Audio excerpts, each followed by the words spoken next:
I love how that sounds. You like my background, Shoot? Well, it's so much better. It's so much. I didn't even realize it. What's wrong with me? Did you change your angle? You're a fucking asshole. Yeah, I did. What's up, everybody, and welcome to Bump and Run. I'm Pete Colasano, joined, as always, by my friend Scott Bracey. What's going on, Mr. New Background? Good afternoon, sir. It's something different. It seems like you were touched. Yeah, you were touched and moved by some of bitching our... about my curtains. Jesus. Well, Christ.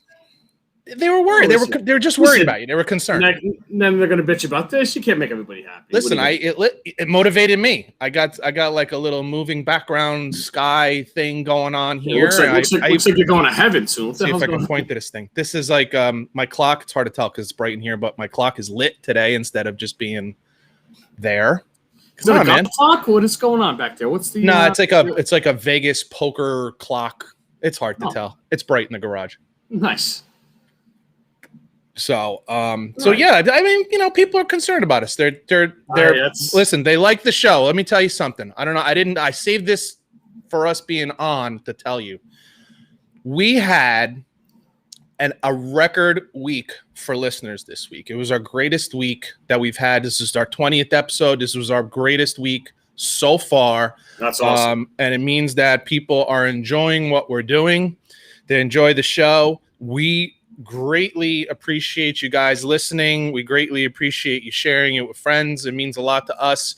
I think that's our only ask, wouldn't you say, dude? Is like, if you like the show, then share it with somebody. I don't care how you do it. Share it verbally and say, hey, you guys need to check this out on Spotify, or share it on Facebook or whatever, any social media, or hell, email it, text it to somebody. Like, if you could share it with one person, that would really help us out a lot. So, but we appreciate you guys giving us our best week yet. I mean, we've been doing this for a few months, and this is our best week yet, and we really appreciate that. Yes, pretty thank you, everybody. Keep doing record week. Keep spreading it around. We appreciate it. Record week. We have a lot to get to today, as usual, and of course, I'm gonna explain how really we should be the only source of information and knowledge that sports fans come to, because number one, we're the only ones that tell it like it is and tell the truth. And number two, here's the other thing. If we're wrong, we just say, you know what, I was wrong about that, and move on. We don't try to say, well, I got that wrong, but now I'm right. And I'm going to give you an example of that later on in the whole Aaron Rodgers saga. But of course, I got to start off with our Little League update, although it's technically Cal Ripken, but you know what I mean. GTAA update. We had our first. So I told you we had bye week. We had a bye, and I was nervous for it, and I was rightly nervous. I'm gonna tell you why. So our game was yesterday. So we're recording on Thursday, and our game was yesterday. So I scheduled a practice for this past Monday, and it might have been the worst practice we've ever had. It was just brutal. Like, the balls are being thrown all over the place. Nobody could hit. Nobody could field. And I just turned to I try to keep my calm. I just turned to the other coach and I said, hopefully they're just getting it out of their system. It was pretty rough. It was a bad practice. Okay. So we come to the game yesterday, and unfortunately, our best pitcher was on vacation with his family, and his flight. Actually, he came in yesterday, but his flight didn't land until 6:30. Oh. He came right into Atlantic City Airport, so he was only 10 minutes from the field. But his flight came in at 6:30, and the game was at 6, so we're missing our best pitcher. But our second best pitcher takes the hill, and he just throws a gem for 4 innings, for 4 full innings. I think he gave up 1 run in the first inning and didn't give up anything the rest, or maybe he gave up 1 more run later. So we fall behind 1-0. Bottom of the first, we come back, score 2. We're up 2-1. A couple innings later, we get another one. Couple innings later, we get another 2. So then we're up 5-1. Make this pitching switch because Starter just ran out of gas. Gave us 4 fantastic innings. Make the pitching switch, and kid comes in and is just mows the first couple guys down. He gets off to a great start, and then, as will happen with 10-year-olds from time to time, he just kind of lost it a little bit, lost his control, couldn't find a strike zone. Yep. Couple walks, couple hits, couple walks, couple hits, couple walks, couple hits. Next thing you know, we're down 6-5. Oh, no. So top of the 5th inning, and we're down 6-5. I had to make a pitching switch. So here's what's funny. Like, it's Little League. It's not like high school where you have guys just sitting on a bench that you could bring in. Yeah. I had to call timeout and get my catcher to come out from behind the plate, take all the gear off because now he's pitching, and then the first baseman goes behind and he's the catcher. So these things take time. But the catcher was a 9-year-old, so this is a 9 and 10-year-old league. 9-year-old comes in, gets the last out of the inning, and we get out of there. We're down 6-5. So as I turn around, who shows up? The kid off the plane. I don't know if he just jumped out of the plane with a parachute and landed on somehow there he is. That's awesome. Full uniform. And I talked to the guys in the league and they allowed him. And to be honest, the other team was at least gracious enough. I have issues with this, but whatever. They were gracious enough to allow him to enter the game at the bottom of the order, but he wasn't allowed to pitch. I'll take it. Okay. To me, if he came in the third inning, if he came in the fifth inning, what difference does it make? If you're going to let the kid in the game, let the kid in the game. You can't be like, well, he's really good, so he can't. Was he not allowed to bunt either? I mean, but whatever. But I said, fine. If he wasn't good, they wouldn't care. They wouldn't care, right? So my number 10 batter gets up.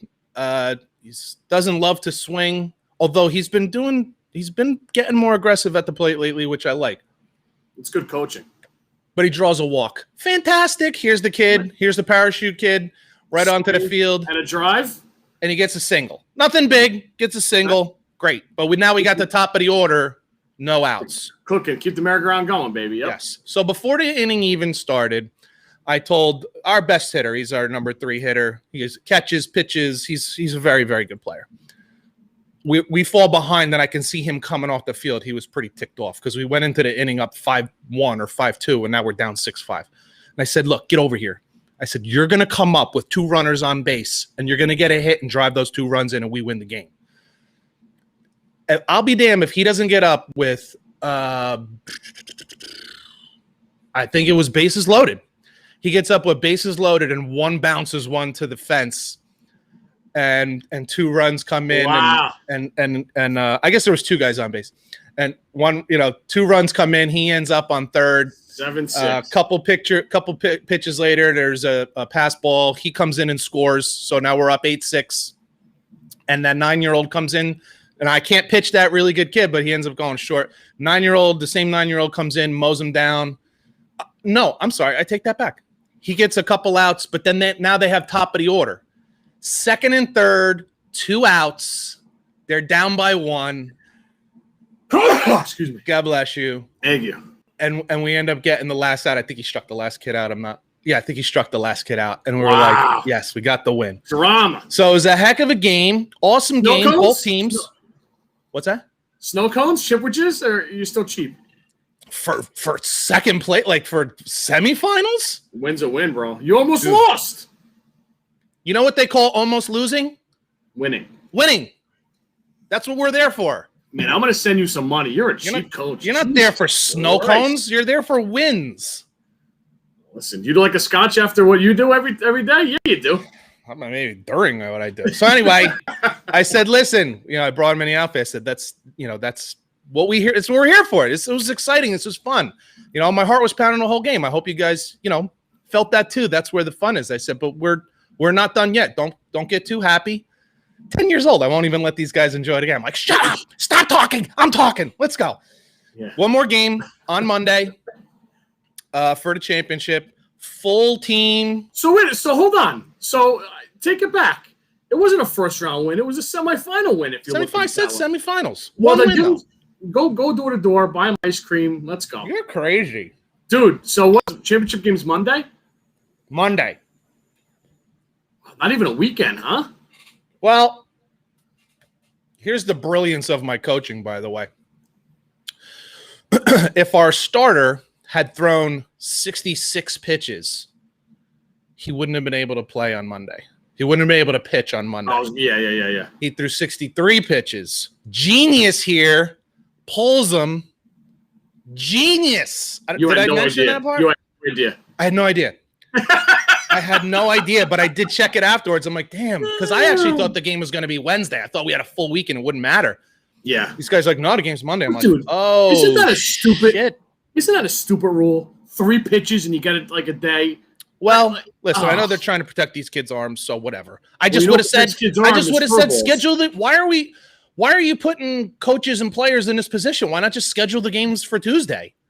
Yeah. For everybody, Yeah. not just for Yeah. me. I mean, for Right. whoever wins tonight, which I may go to that game after we finish this. Like, those guys got to play Monday too. Excuse me. So why not just make the game on Tuesday? Now, I don't know what the hell else is going on at the complex, so maybe that's not possible. Whatever. But I'm just saying, like, why put anybody in a position to have to worry about that? But no, I didn't notice that at the time. In fact, I said to him, I said, hey, you want to, you know, because you have a maximum of 75. I said, dude, you got 12 pitches left. You want to go out and start the inning? I mean, not for anything. A good pitcher can end the inning with 12 pitches. It depends on what part of the order. I think it was actually the middle to bottom of the order. And he said, no, I don't think so. I said, okay, no problem. We'll call it a day. So he ended up bailing with 63 pitches, which turns out to be fantastic because now I have all 3 of my top 3 pitchers. I was going to say you should be locked and loaded. Now my best, I guarantee he goes 4 full innings. Like there's no doubt about it. There's no travel team shit. Is that gone or what? Well, no, they do have that, and I'm just hoping it's not Tuesday. I'm just hoping they don't use him as a pitcher. So. Oh, great. But so the championship is on Monday. Well, good luck, sir. Thank you. And you know, you're pressuring me so much. Maybe I'll get him something after, or maybe I'll bring something. How about that? I'll bring some. What are you gonna bring? Like I get it at ShopRite. It's a little cheaper.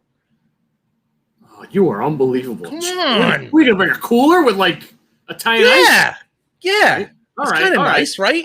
That's actually a good idea. The little cup with the wooden sticks and everything. Yeah, you're welcome. We used to love that. You used to love that stuff. You know you used to love that. You probably still do. What do you mean you used to? Yeah, exactly. So why are you poo-pooing it?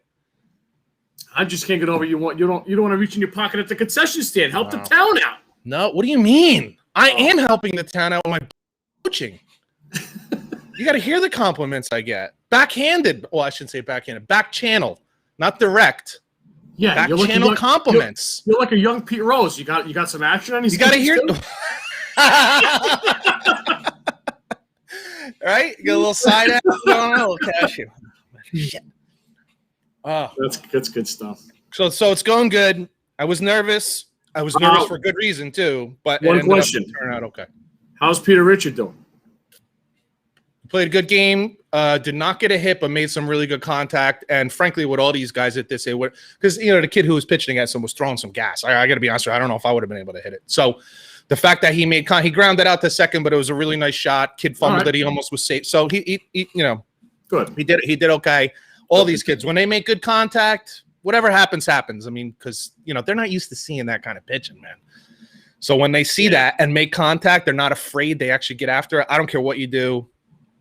You did the best you could. I'm cool with that. Listen. We'll get into it later with some baseball stuff, but put the ball in play. Anything can happen, man. Absolutely, especially at this age. Yeah. Oh my God, that's exactly it. It drives us bananas when they just stand and don't swing. The bat on the shoulder. It's like you definitely can't hit if you don't take a hack, man. So, but it was fun. It was a really good game. The last few games, I got to be honest with you, some of these games can be brutal. When my son played in fall ball, I was just a spectator.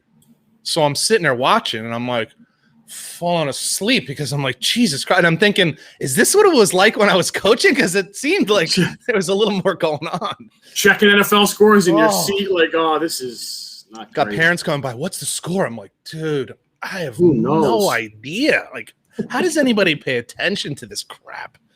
Jesus. It's tough. Our umpire did it. He was okay. Could have done better, but he listens to the show, so he'll appreciate that. Sorry, Chris. He's all right. I'm looking at you like, dude, you sure you want to go down this path? And then he listens. I'm like, all right. Busted his chops. You know what I like? And this is going to sound like I'm just pandering, but I'm not. I like that he likes the sport and cares. Like, he doesn't just mail in games. I got to be honest with you, most of the guys that come down umpire, we get one umpire. Yeah. Dude, they're 10 years old. I mean, what the hell you need? Yeah, you're going to get a 4-man crew for the championship? I don't know. Maybe they will. These guys command a lot of money now, too. You throw 2 guys out there. Throw a little base umpire out there. I don't know. It's not a horrible idea, but what are you going to pay 2 guys $50 each? I mean, $100 for a game? Give me some Italian ice. I'll do it. That's it. I'll give you 25 and an Italian ice. Okay, you can owe me. Oh man, so it's going good, and I'm very excited about Monday. We'll see what happens. Keep our fingers crossed.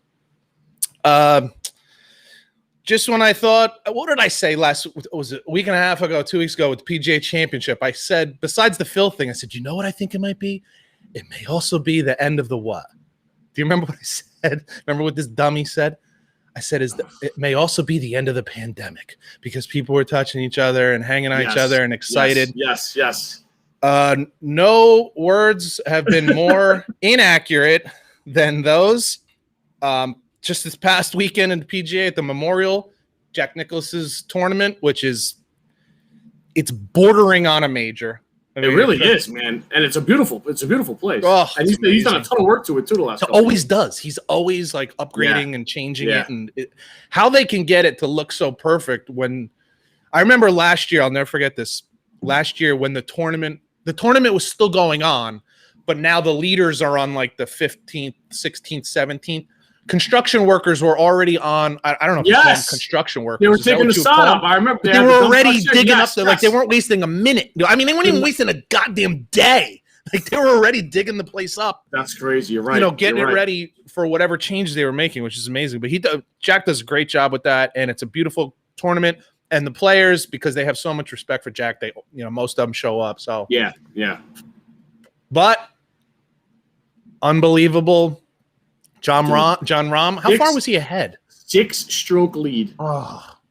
And I know you're getting into this too, but I mean, I'll let you continue with it. Can you comment on what they did to this guy? Well, I don't really understand totally what the hell happened. So he finishes the third round, right? Did you see it live or not? I didn't. In fact, because I turned it off. He's so far out in front. Let me jump in. The only reason I found out is because you texted me and you're like, I don't know if you're like, what the F or John. Yeah. I think you might have just texted me John Rahm, and I'm like, what? I'm like, what? And I think I just wrote what question mark, and you're like, dude, COVID. I'm like, come on, bro. So I found out from you. So he barely finishes his putt on the 18th green. They grab him. Now, did you see a clip at least of this thing? Dude, doesn't it look like to you that like a family member died or something happened? Dude. And they put Nance and Faldo in a horrible situation. I was going to say, they didn't even know what the hell was going on. Oh, my God. So they grab them off the 18th. They got masks on. But no one's thinking this at this point. Like, I'm watching this live, and I'm going, and you read his mouth, and it looks like he says, like, my mom. Oh. And then he goes, again? And then he drops to his knees and puts his hands on his head, and I'm going, dude, did they just tell him she's got cancer on the 18th fucking green? Or that she say goodnight? Yeah, like, what the heck? So then he goes to the thing. His caddy throws the camera guy away, and Faldo and Nance are going, their, like, hearts are pounding. So then Amanda and Dottie Pepper finally get what's going on, and they said he tested positive for COVID. And then Nick and Jim were like, well, thank God. That's terrible because he's playing so well, but thank God it wasn't. He just had a baby. Like, who knows what the hell? Could have been a number of things, yeah. So, but, dude. Now, do you know anything about whether or not he's vaccinated? He's not. He's not vaccinated. And it bit him in the ass because they said that on Monday somewhere that he was gonna risk it. But listen, there's no better way of telling him this.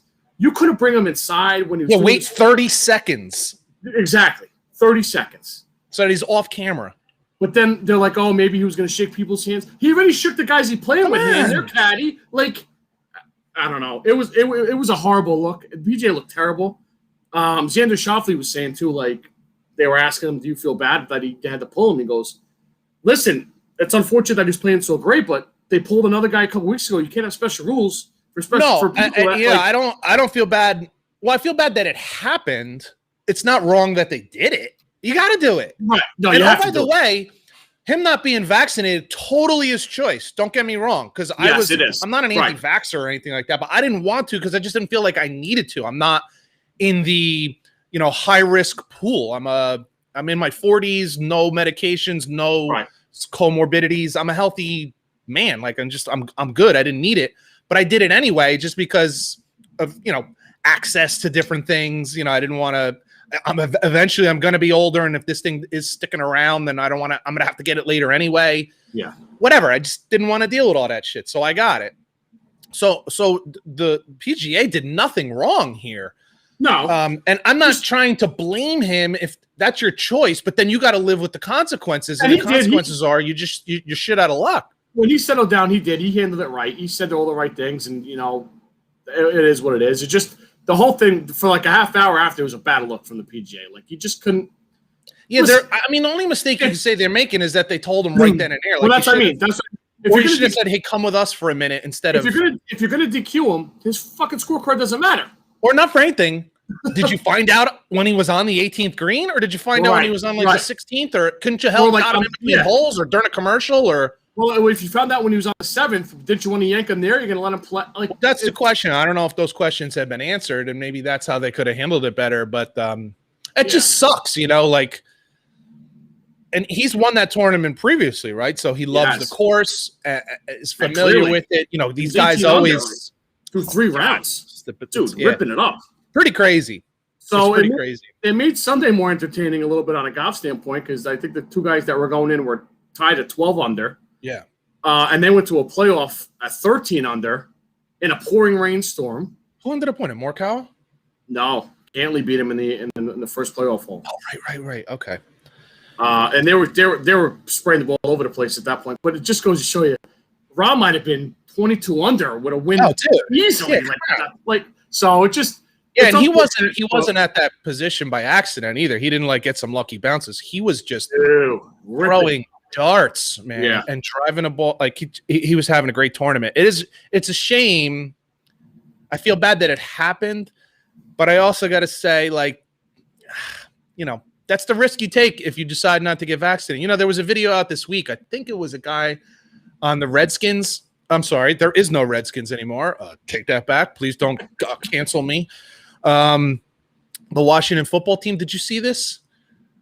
Did you see the video? I did not. He said, no, I haven't been vaccinated. Don't plan on being vaccinated. I'm not going to treat COVID until I get COVID. And I'm like, okay. I gotta be honest with you. He's a man in his 20s or early 30s. I mean, he's a football player.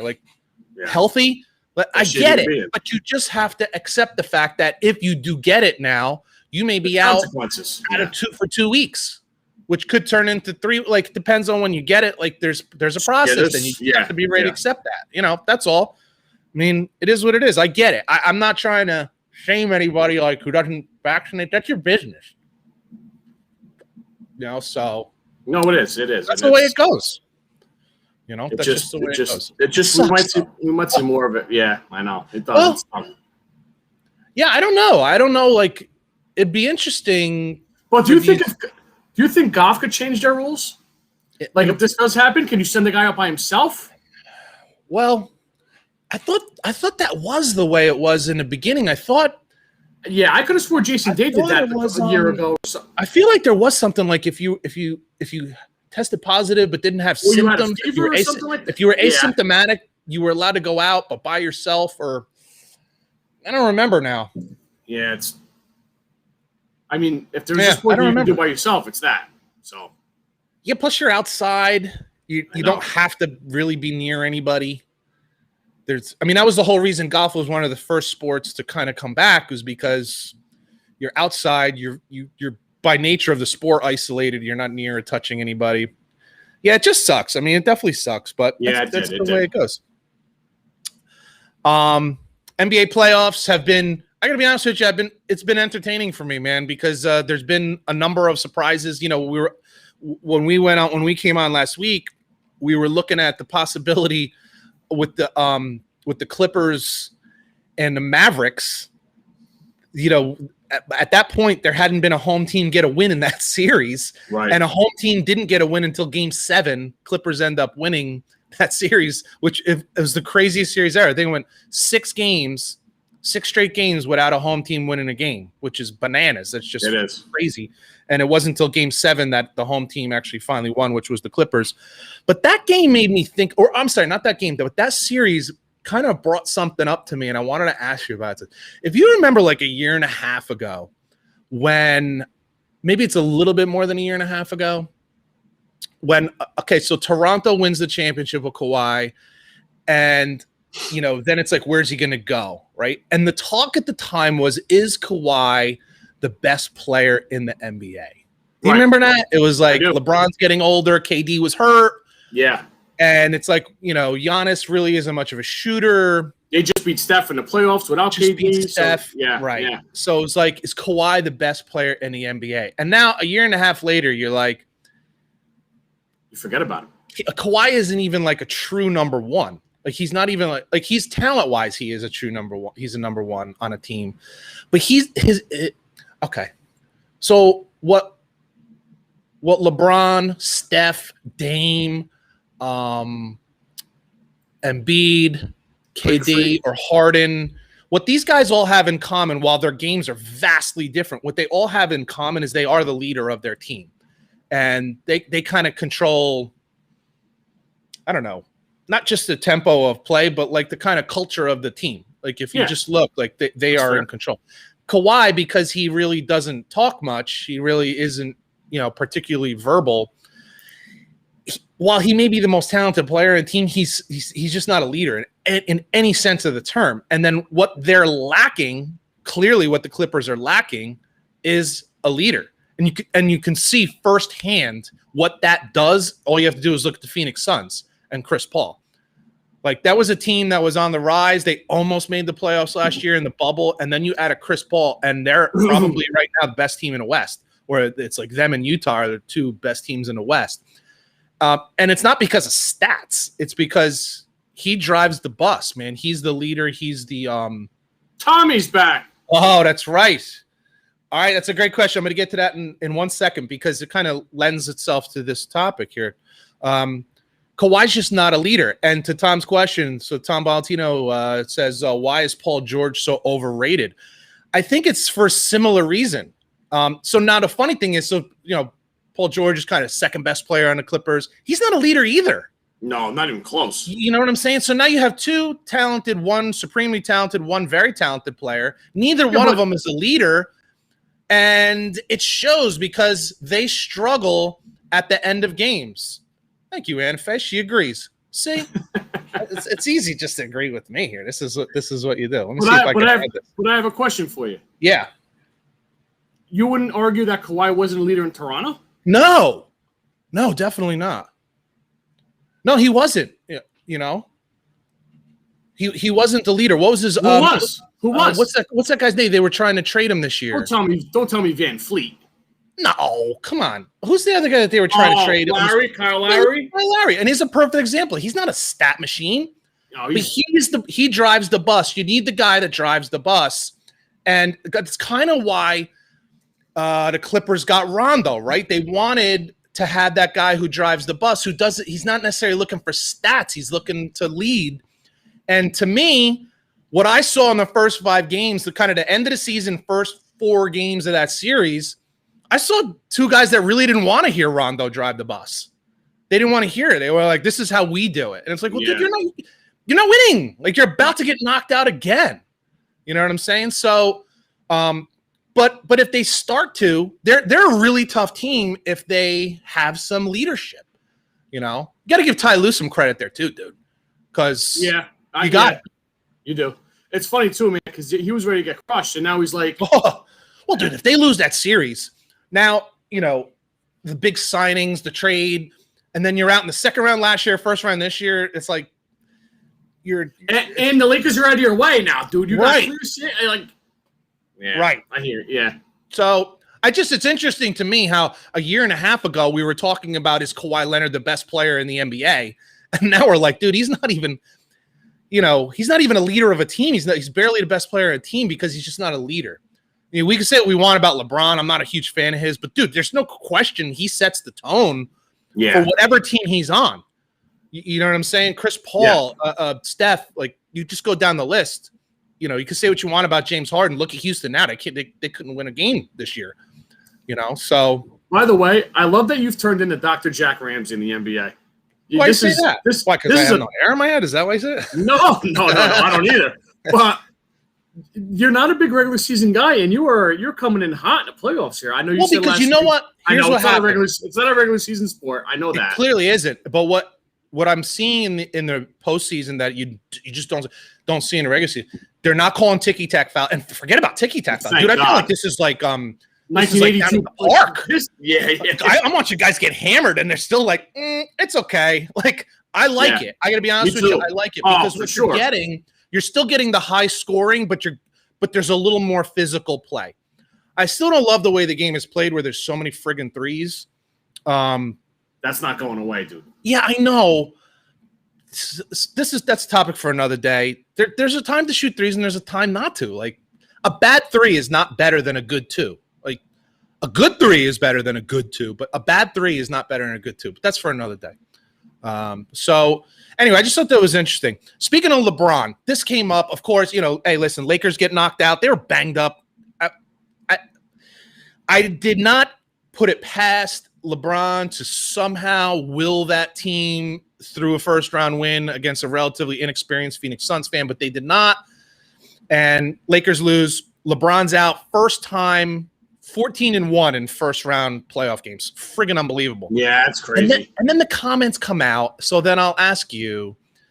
I commented about this on Instagram. By the way, if you're on Instagram, go to Bump and Run Cast. You can. I try to put out a video a day, and we get little clips and highlights and all this kind of stuff there. Bump and Run Cast on Instagram. Is LeBron's legacy tarnished because he lost in the first round? No, not even close. Right? Dude, that's the dumbest thing ever. At 36? No. I bang on LeBron yeah, I do too. An episode doesn't go by that I don't find a way to bang on LeBron. That's the dumbest thing ever. They were injured. You've heard people say this? It was all over TV for 2 days. Now, most people were saying that it wasn't damaging. Okay. Holy smokes. Yeah, I'm with you. I like to bash LeBron too, but let's not be real. Come on. When you really think about it, dude, 14 years in the playoffs and never getting bounced in the first round, even in your early years, it's amazing. Those bad catches. Amazing. Yeah, absolutely. It's bananas. So does it hurt us? In a way, I think it actually, in a way, elevates his status because it's he is human. It almost shines more of a light on the fact that for 14 years, what he did, he didn't. Yeah. You know what I'm saying? So no, of course not. So that didn't tarnish anything for me. It was it just, again, it pointed out more that for 14 years he didn't. But what did bother me, did you see the post game? Did you see the post? Tom's saying he's proved he can't win without another superstar. Yeah, you know what, dude? Though, who can? So Tommy says, LeBron couldn't win without a superstar. Who has one without a superstar? Another superstar. It's hard.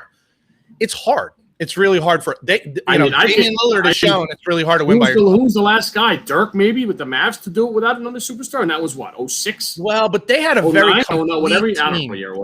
They had a very complete team. Well, they had an experience, Jason Terry and Jason Kidd and stuff like that. But I like that Anife says she cringes saying that LeBron is an MVP. I know it kind of hurts my soul a little bit. Yeah, I'm with you. But listen, I think the one thing we pride ourselves on with this podcast is we tell it like it is. We're gonna tell the truth. Whether I like it or not. Listen, we talked about the Jets a couple weeks ago and my win expectations, dude. If they won 5-6 games this year, I don't like saying that. That kind of sucks, but. We pride ourselves on telling the truth. And the truth is LeBron has been the NBA for, 15 years, something something to that degree. So it is what it is. But I don't know. You didn't see the post game, dude, within 10 minutes of the game being over, he was asked are you going to play in the Olympics? That's what I did hear this. Yeah. You're going to play in the Olympics. He goes, no, I think I'm going to play against the Monstars. He's already doing a promo with a smile on his face. That's what rubs you the wrong way. And it's you're so fake. So I now back on course. I get to bash LeBron. What the hell? This is a perfect example of why Michael Jordan is head and tails above everybody else in most people's minds, because he would have been murdering somebody in the locker room after losing in the first round, right? They wouldn't even allow cameras in there because he would have been killing somebody. And you're doing a promo for Space Jam 2. Like, yeah, dude, it's hard. It's hard to root for him. He's just and then after that, or before that, he's downstairs exchanging jerseys with Devin Booker. It's just a different league. I have to accept certain things. But I never seen him do that before after a loss. And now we're at a playoff game. He's doing it. Like was that after the game? Yeah. Eek. It's just a bad look. It's just a bad look. You know what? I don't know how fair it is totally because there's more cameras around now than there were before. So sometimes we're seeing these guys at times when we wouldn't see them previously. But God, I looked at that. I saw that, and I'm like, wow, it really didn't even bother you that you just got knocked out. And then you start to think about why he came to the Lakers. It wasn't just for basketball. I mean, yeah, partly for basketball. And now, did you see he's changed his number again? Yeah, I don't get the big deal about this. Yeah, LeBron, who cares? But we don't need to know about it. We don't need a press conference to change your number. To me, like it was a story for an entire day on ESPN. I'm like, why are you guys even talking about this? Like, is it going to make him play better? Is it like? Is there like steroids laced into the 6 or something? Like, who cares? I don't get that. but I did think it was just ridiculous that somehow this hurts his legacy, dude. Yeah. Come on, man. But this is also within the same thing right after the game. That's why you're number 2. That's why you're number 2 on the all-time list. The Blazers also. I'm bringing these up because they happened last week, right after we went off the air. I talked about Dame Lillard. He goes off for 55, but they lose, and then the next night they lose again. They're out. They fire their coach. Is his name Terry Stotts? Is that what his name is? I think it is, yeah. It was Terry's last name's definitely Stotts. Dude, he was there for 9 years. That's a hell of a tenure. Yeah, I didn't know he was there that long, to be honest with you. And that shows you that they're kind of like, I don't want to say Steelers because the Steelers won championships, but they have that Steelers-like patience. They gave the guy 9 years. It's kind of a mutual separation. It's the way it goes. But the reality is it doesn't matter. Dame originally said he wanted Jason Kidd to come in, and I'm like, I don't freaking get it. What's the fascination with these guys with Jason Kidd? Can somebody please show me where this guy has done anything as a coach? I don't get it at all. We hit on this last week with the Celtic talk. It's the same conversation. I just don't understand it. I just don't get it. I just and then he's taking his name out of the running. Like, Jason, you're not that special, dude. Like, oh my God. Like, you should be honored they're interviewing you. You should be happy. And here's the thing. It doesn't matter who they're bringing in as a coach. The problem wasn't their coach.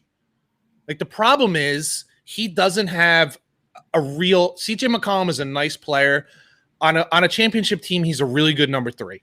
He's just not a number 2. He's not a guy who you can count on. Here's the difference. Here's the difference. A true number 2 or a true number 1 is an every night guy. They show up every single night, every single game. Do they shit the bed sometimes? Of course, everybody does. But like for the most part, they're there every night. CJ McCollum is a guy who sometimes scores 6, and that can't be your number 2 guy. And sometimes misses time for injury a lot too. So the reality is they got to find a way to get another guy in there. And I don't know who that is. And, I'm sure maybe over the summer and before the season, sometime over the summer, we'll have to look at that. And because Dame's been in the league, he's in his early 30s now too. I mean, he's still got prime years left, but it's the back end of his prime years. And, they got to get a guy in there because he frankly deserves it. We've talked about Aaron Rodgers, and we're going to talk about Aaron Rodgers again. Damian Lillard is the anti-Aaron Rodgers. He's the total opposite. He shows up, busts his ass, kicks ass, says nothing about his team. It's just Blazers. I'm here. This is where I want to be. No complaining. Yeah, even nothing. Just came out yesterday and said, You're not going to hear from me. I'm not talking about Knicks or whatever. Who I want as a coach. NFA says McCollum is wishy-washy. That's like the best way to say it. Like McCollum is wishy-washy. There's games where McCollum lights it up, and you're like, dude, this guy's an animal. Like, you're like, wow, if he's going to be like this. He's not going to be like this. Tomorrow he's going to score 12. He's going to go 6 for 27 from the field. And foul out. And not play defense either. So it's like they really need a number 2. The other problem is, do you want to go play in Portland? I don't know if that's a hotbed for free agents. Yeah, to answer Tom's question, free agents, it's not a great class from what I understand. Yeah, it's not. Last year was a better class. We'll get into that in the summer at some point. I'm just saying my bigger point is the coach I don't care who they hire. it's going to run through Dame and Damian Lillard, and you have to get a better number 2. You have to get a better player. I don't know who that is. Yeah, I don't know who that is. What's Arvydas Sabonis doing these days? Agents, it could be a trade. They can work out some kind of trade. I would get CJ McCollum out of there, A Jimmy Butler would be like a perfect type of player. That ain't going to happen. I'm just saying that kind of player might be a good fit because he's an off-the-ball player. He doesn't need to have the ball in his hand all the time. Do you understand what I'm saying? I understand what you're saying. That kind of player is all I mean. I know. I hear you. What's Arvydas Sabonis doing? Can he still give you 12 and 10? Dude, he was a good player, by the way. He's not your Vitas. He's not my Vitas. He's our Vitas. I'm surprised you even know about that. You were a younger fella at the time. Yeah. So Anafe says love Butler, but he has motivation and drive. When things are going good. When things are going good. Ask him about Minnesota. Yeah, I was gonna say. Ask him how he was at the end of Chicago when they sucked and how he was in Minnesota.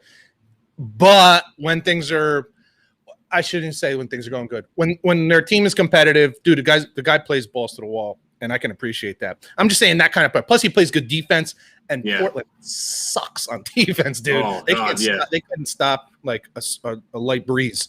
So those are my arguments about some teams that got knocked out. Now, who's left? We talked about Chris Paul. Phoenix Suns look really good, man. Like they have parts that fit very nicely. Although they're playing Denver without any guards right now, so that kind of helps them a little bit. But isn't this what happens? They're smoking them. You could look at Miami last year. Miami got a nice path 2 years ago. Toronto, we talk about Kawhi, but they had a nice path in the East, and they got the breaks in the final. No pun intended. Yeah, with going down, fully injured team. So sometimes you need some breaks.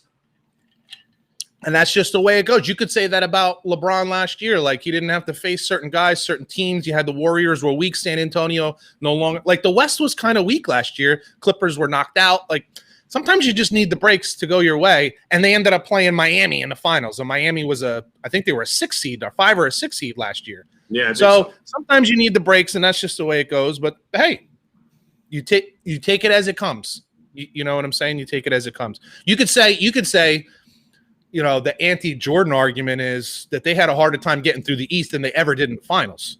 I think Seattle, Utah, those were good teams, but were they better than the battles that the Bulls had to go through in the Eastern Conference at the time? Probably not. You know what I mean? So their finals were easier than the conference finals. Path getting there. Perhaps. Those Seattle teams were pretty good, and Utah was pretty damn good too. Yeah, depending on the year, you would probably say too, right? The years changed, and absolutely, absolutely. So who do you think right now at this point? Who do you think is still the best team in the playoffs? I hate to say it, but I think the Nets. And this leads me to a point where I wanted to bust your chops on. Last week you said I think the Nets couldn't. Oh my God. They can't afford to lose Harden, and meanwhile they lose Harden, and they're spanking them, winning by 30. All right, so before I respond. The best bet of the week. If you're watching this live, here's your bet. Milwaukee minus, I think, 2.5 tonight. I think they're favored by 2.5. I could be wrong about that. Dude, bet your house. The Nets are missing Harden and Danny Green, who's one of their better wing defenders and a three-point shooter. I think not only do I think Milwaukee's going to play infinitely better tonight because they're friggin' desperate. They can't fall behind 0-3. I think the Nets are going to mail this one in. I think they're going to mail it in, let those guys get healthy. Maybe you'll see Harden. I don't know, where he's at. But I'm telling you, put it all on the Bucks tonight. Get this series to, 2-1. That's your bet of the week. Wow.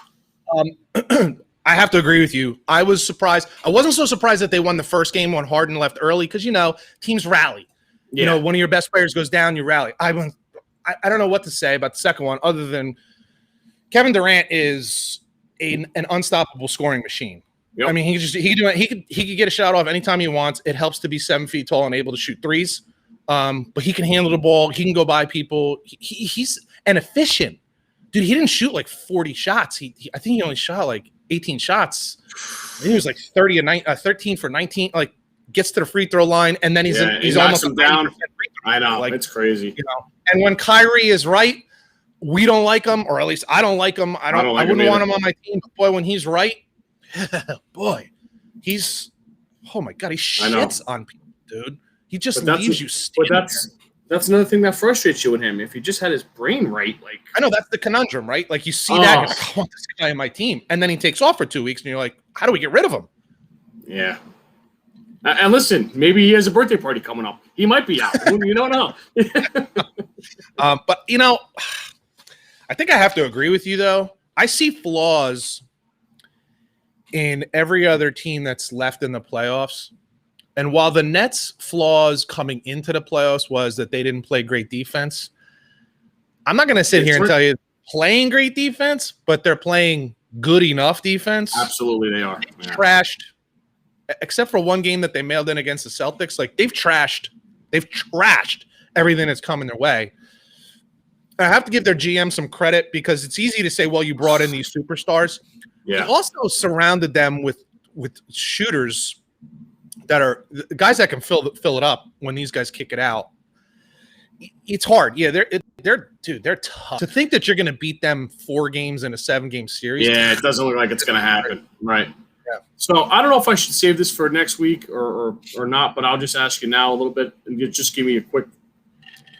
Is the Greek Freak a regular season player? Because they seem to eat him up in the playoffs. So I think and they got him more help this offseason too. A little, or sure looked like that. Yeah.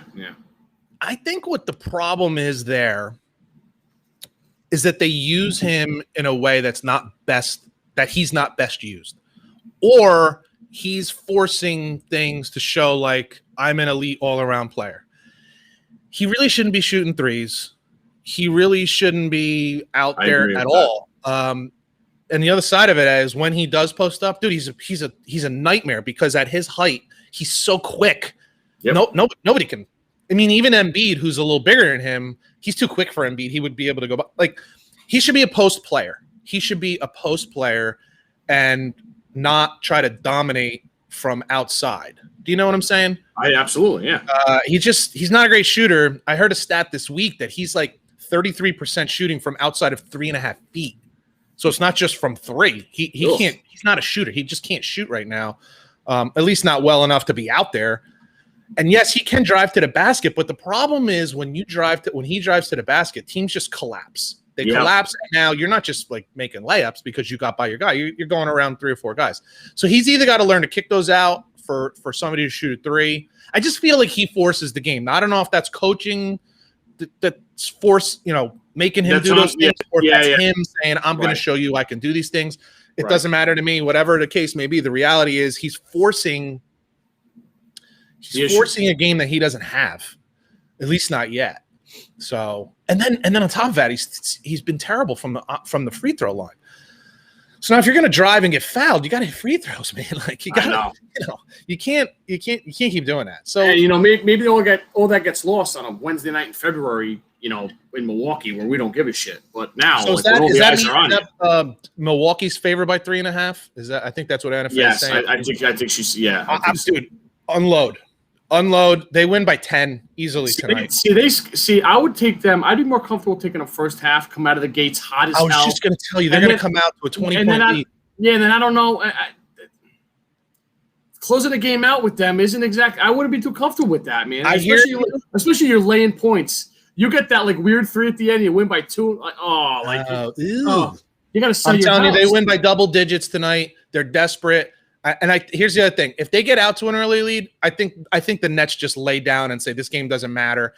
I will also tell you when they win tonight, I think that's the last win they have in this series, because I think the Nets then win Game 4 and then they close it out at home. So I think tonight's the one game Milwaukee win, which is so weird. You pointed out, we talked about it last week. I said I think Milwaukee might be the best team left in the playoffs, and because they went through the first round like.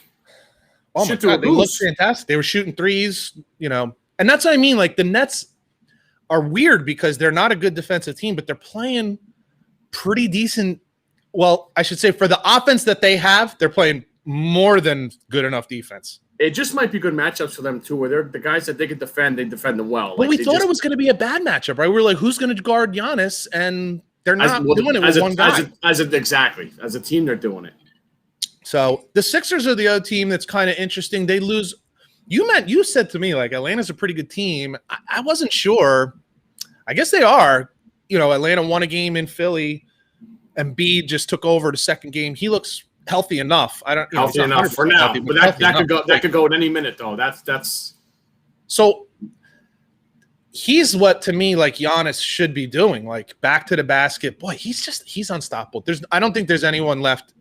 Maybe Rudy Gobert can put up a little bit of a fight if it came to that in the finals. But he would have won the MVP if he didn't miss 20 games. I totally agree. And so one of the local guys down here, because I'm in a Philly area and I get a lot of Philly radio, they're like, "Wow, he should have won it anyway." I'm like, "Dude, you got to be on the court." No, you can't. No, there's got to be a league. You can't miss 20 out of 72 games, man. No, come on, you no. can't do that. You're not going to get an MVP. So, but he is right now. He's an unstoppable force, and that will be interesting because they do have, I don't know, half a dozen guys that can shoot threes. If it's them against the Nets, that'll be fun because as much as we say they don't have anybody to guard Giannis, the Nets, boy, who the hell are they going to put up against Embiid? Yeah, that'd be something else. That'd be a good series. Blake Griffin. He's played his ass off too. I know. Which so it's weird, right? So obviously being a Michigan fan and following a lot of Detroit stuff on Twitter, the Detroit people are so pissed off that this guy goes to the Nets and he looks like he did 12 years ago. Like, well, it's like. But this is a scenario we've seen time after time after time. An aging player, I know, I should say an aging star. He's not being asked to score 25 points, 12 rebounds. So what is he doing? Now he's doing like the gritty work. The game one, he was diving on the floor and steals, blocks. You smell that ring. It's like, especially later in his career, right? Yeah, man, that's it. Of course. I don't blame him. I get it. You're in Detroit. It's just you're funny. 12 and 37, and you can't imagine why this guy's not putting out max effort. Like, it's -6 and 2 feet of snow. Yeah, I'm in a great mood. Yeah, this is awesome. Can't wait to get to the game tonight. Yeah. So, but this is what happens all the time. We see this all the time. So, anyway, it's interesting. I'm surprisingly enjoying the NBA playoffs. Clearly, it's been fun. I liked it. I just like that they're allowing the physical play. I just, I don't like the regular season because it's ticky-tack and nobody plays defense. Now you got guys, now that it matters, they're playing defense and the refs are allowing them to play. Maybe that's another thing that's shocking into the Kupo Greek Freak. They're blow the whistle. And this has been Harden's problem for years, right? He just scores 35 points a game in a regular season. Half of those are from the free throw line. Then you get to the playoffs, and they're not calling those fouls. And then we can't understand why Houston's in close games when he was on Houston. Close games and losing series. And Harden's 10 for 42 from the field. Yeah, because, they're just not – it's just not the same game. It really is a different game. And it does go to show you that, you mentioned, is Milwaukee really – built too much for the regular season? It may very well be the case. That may very well be the case that they have a really great regular season roster, built for the grind, built for the every day, every other day type scenarios. But then when it comes down to the biggest difference, I think, in like, ow, I got a cramp. Oh my god! Whoa! Hydrate, dude! Ow! Dude, the hamstring just locked up on me. Oh, you are old. I know. Oh. You never got a cramp? Come on. Not doing a podcast like the biggest thing that might be going on that we don't really think about, in a regular season, you got a different game plan every day because you're playing a different team. I mean, sometimes this year they played the same team back-to-back nights. But for the most part, you're playing a different team every night. So it's like, oh, it was a bad matchup yesterday, but we got a new team today. You're playing the same team anywhere from 4 to 7 games. A good coach, a smart coach, if something doesn't work, you try something else. Oh, if that works, then the other team makes adjustments. But it's the same guys day after day. And, you're looking at the Nets and you're saying, well, they haven't, the other teams haven't figured out how to stop them yet. They just keep doing the same thing. And not for nothing, too. And not for nothing, the Nets haven't had the same team backto-back nights themselves because they got guys going out, guys coming back in. You did catch me though, dude. You did catch me with the we'll see how it goes. But yeah, Yeah, I get called out on that one. Well, listen. If next week, if it's 3-2 Milwaukee and he hasn't played, then you got something to say. I mean, that's true. You never know. But you I wouldn't count on it. I wouldn't count on it either. I agree with you.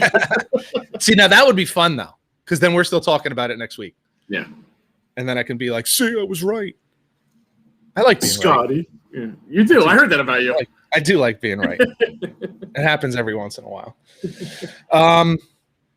You had something you wanted to say about the Yankees. I did. I'm going to take a back seat here. I did. So go ahead. Before you start, I will say one thing. I will intro this with one thing. Your rants on the Yankees have been one of the most favorite and talked about segments that I've gotten feedback from people. They love Scotty's Yankee rants.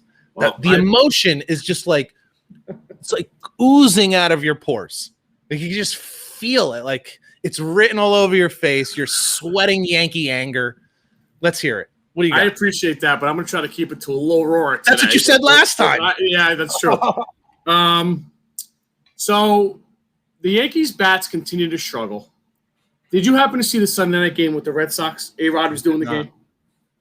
All right. Listen, no one loves A-Rod as a Yankee fan. No. Unless you're a female, probably, but that's a story for another day. But those females are all my age now, so what's the difference? He made 2 excellent points, maybe 3. So one of them, I'm going to start with my own point, and I text this to a couple buddies. Have you ever seen a Yankee lineup, where your 3 outfielders hit 7, 8, and 9? Dude, maybe not in history. And dude, you're talking about Babe Ruth, Joe DiMaggio, Mickey Mantle, Roger Maris, Bernie Williams, Paul O'Neill, on and on and on. Yeah, Aaron Judge. Yeah, but Roy White, 7, 8, and 9 against the Red Sox. So this is what A-Rod went to. Sunday night, Rodriguez is pitching for the Red Sox, power right-handed pitcher, and the Yankees had 8 right-handed bats. I know, dude. We talked about this a month ago. And your lefty was friggin' Brett Gardner, for Christ's sake. I know. Okay. I'm getting sweaty already. Here we go. Cashman has done such a shitty job here. Not only do you have the short porch in right field, the Yankees are famous for having left-handed bats. That team I mentioned to you in 2010, 2011, Cano and Tax and all those guys.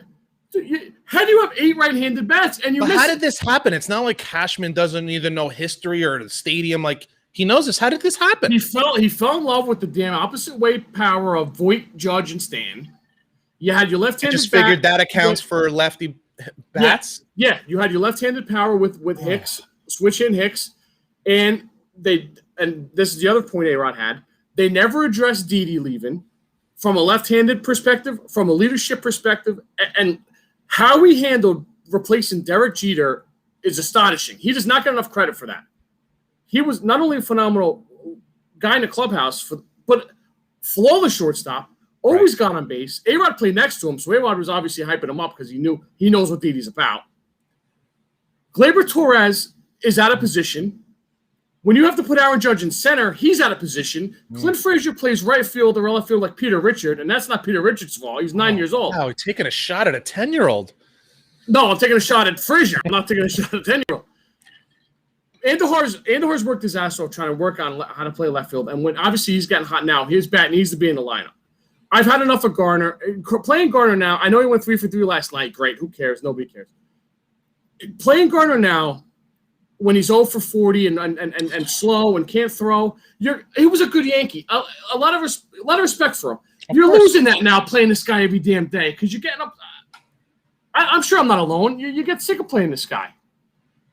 What happened? Oh, I'm focusing on you here, pal. Oh, wow. I thought you left me. So you lose a little respect for him there, and now your pitching's coming back to earth. So your lineup better get going. You lose Kluber. Tyon gives you 5 innings. They beat you up. Your bullpen's starting to blow games late when you score enough runs to give them a shot. So playing the Minnesota Twins now, yeah, it's great. You scored 8 runs back to back. The minute you own the Twins when the Twins are good. I know. When they had Mauer and Morneau and Johan and all those guys. They're like 37 and 100. Their numbers against us in the last 15, 20 years are bizarre. Listen, does it give you a little confidence? Yeah, great. But yeah, you take the wins where you can get them. Let's see what you do now when you play the Rays and the Red Sox again. You got to play the Braves. You got to play the Phillies this weekend. The Blue Jays are right up your ass, or maybe they're even ahead of us at this point. They're young and dangerous. The thing with the Yankees, they have no athletes. And I'm not saying Aaron Judge isn't a great athlete. I'm not saying these guys aren't great. They're great athletes. But they're not a guy that's going to go first to third, steal a bag, make a crazy catch. Yeah. Like Acuna Jr. But doesn't this go back to what we were talking about with how they're built based on the numbers, based on analytics and stuff like that? That lefty that stuff doesn't matter. It's bullshit. It matters. It's bullshit. It doesn't matter if you're just gonna look at the numbers at the end of the season, but that's just not how it works. Like, it's just not how it works. We talked about the psychology of sports and how you go lose games and how you're looking and saying we don't steal any base. I saw an article yesterday, day before, it was like the Yankees should start stealing bases. Who the hell's gonna do that? Who's doing it? Who's doing that? You're bringing Mickey Rivers back and you're bringing the time machine back for? Dude, what kind of article is that? You should be embarrassed. Come on, dude. There's not a guy on his team that can do that. What are you talking about? There should be guys on his team that can do that.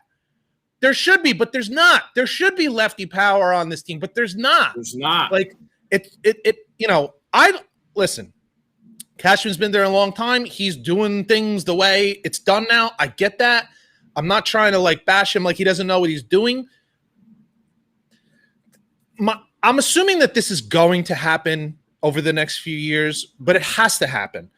There has to be some kind of balance between baseball people and analytics, okay? Analytics can't be everything. It can't be, dude, because it doesn't take into account it's like saying winning day to day doesn't matter. But you don't know that because you could have won a game if you bunt. Like, maybe you don't. Maybe now you rarely bunt because of analytics, but to say never is wrong because if you're not hit, let's say it's just you're in one of those droughts where you're not hitting. Well, then maybe that is a good time to bunt because then you move a runner over. Maybe stealing is out, but if you're struggling, maybe stealing is something you do because things aren't going well and it's like a spark. We have to get some human element back into the sport. I'm willing to bet a lot of money when you were playing little league or a little high school league or something. You were struggling 0 for 8, 1 for 10. Lay one down. Shake things down. Yes. Shake things.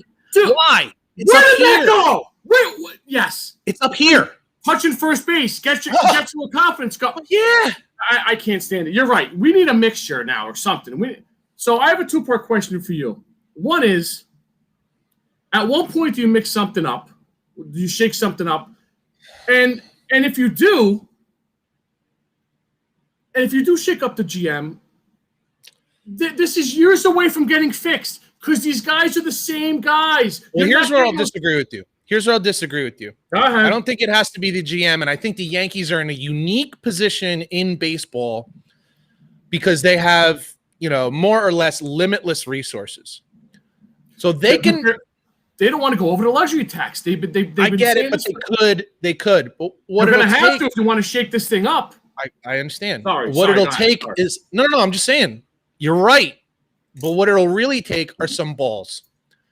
Cashman, to me, has the gravitas, has the leverage, has the experience, has the credibility or the credit in the bank to say, I'm going to do something against the grain here. Make some trades, make some moves. They're still the favorite to win the East, but he needs to have a little guts here. Go against the analytics grain, make some moves that say bring in a guy who's more of an average hitter.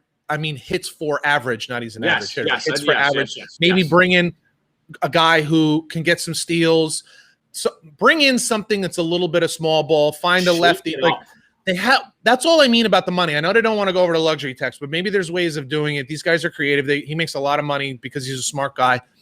Go against the grain a little and see what happens. Don't be so stuck. When analytics started, there were baseball guys that were stuck in the old thinking of that's not how we're baseball guys. We don't use numbers like that. That was wrong too. But to then let the pendulum swing so far to the other side and say we don't think about people as players as humans. They're just numbers. That's bullshit too. And we don't look at injuries and slumps and stuff. Failing. It's failing. So most other teams in baseball can't do what I'm saying to do because they don't have the cash and the professional capital that a guy like Cashman does have to do something like that. But dude, you have to be wise enough to look at this team and say, we're not winning a championship doing what we're doing now. So, and it's not just bringing more of the same. So whether they do that or not, I don't know. Because if you do that and it fails, then you are getting fired. That's the problem. Do you remember how fun that 2017 Yankee team was? The baby bombers. Yes. Gary's hitting bombs. Judge's on 50-something home runs. No Stanton yet. Didi's there. For sure. Andujar's hitting doubles all over the place. Did that team get that old that fast? Did they? Well, you know what's interesting about that, and we don't talk about this enough, but we are talking about it with psychology. Hits are contagious. Home runs are not. Home runs are almost the end of something. Yes. Like it's like you get some guys on base, then you hit a home run, and it's over.